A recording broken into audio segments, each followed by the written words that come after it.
anytime you grow, there's this idea that you're moving to move forward, you have to go back. And what I mean by that is that if you've been in a long-term relationship and there was a lot of, maybe negativity that got developed in that relationship, when you break up, there's going to be hurt and there's going to be, feelings of who knows what, but you may need to take the time to reconcile that for yourself before you move into a new relationship. If you don't resolve those things from the past relationship, people have made jokes for hundreds of years probably in bringing baggage into that next relationship.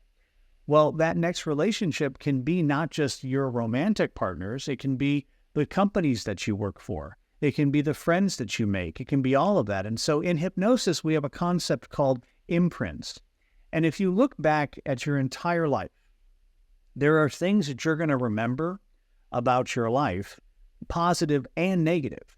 So the positives are fantastic because they kind of inform who you are and what you're going to be. Well, the interesting is that the negative memories that you have also inform you about who you are and what you're going to be. And so memory is wonderful in that it tells us who we are, but it also tells us who we are. And so if I'm working with somebody that has anxiety, or if I'm working with someone who has PTSD, or if I'm working with somebody, who has been controlled by the past, unwilling to try something new, is that, this idea of going back to start to uncollapse the things that keep you from your greatness are some of the things that we work on in hypnosis, reinforcing, positive behaviors, overcoming mental blocks, and really clarifying goals.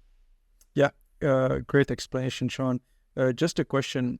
You mentioned all that baggage from the past. Is this what Carl Jung refers to as the shadow? This is kind of the same concept? Same concept. I mean, it's the shadow. So let's just delve into that for a minute. If I'm standing in front of a very bright light, right? Everything in front of me is going to be illuminated, but behind me is going to be that shadow. Many people who are unwilling to grow ignore that shadow part of themselves. We all have it. The universe arises mutually, positive and negative together. And so when we are looking at our shadow self, if we're not acknowledging our shadow, it actually has control and power over us. If we look and go, you know what? Wow, I can be a really horrible person when I'm dealing with this issue, or I can be a really horrible person dealing with that issue. Well, that's the shadow. And so by actually looking at it, there is absolute truth to talking things out. When you're in dialogue with somebody else, whether it's hypnosis, whether it's therapy, whether it's even a friend, there's power in talking things out. One of my favorite things that I learned in my hypnosis training is how people communicate. People communicate essentially in two ways that kind of relate to the shadow, which is that, you're either looking to expand your joy or you're looking to reduce your pain. So for example, if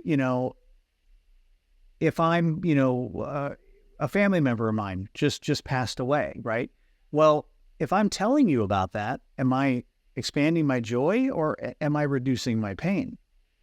I'm reducing my pain because I'm talking about this piece, right? Or on the other hand, if, for example, I just got my dream job, I'm telling you about it, not because I'm gloating, but I'm like, oh my gosh, it finally happened. I got my dream job. And so you're looking to expand your joy. So if you're listening to people, listen to what they're telling you. Are they expanding their joy or are they reducing their pain? And that will give you a very good place to start from when you're really looking to develop a powerful connection with another human being.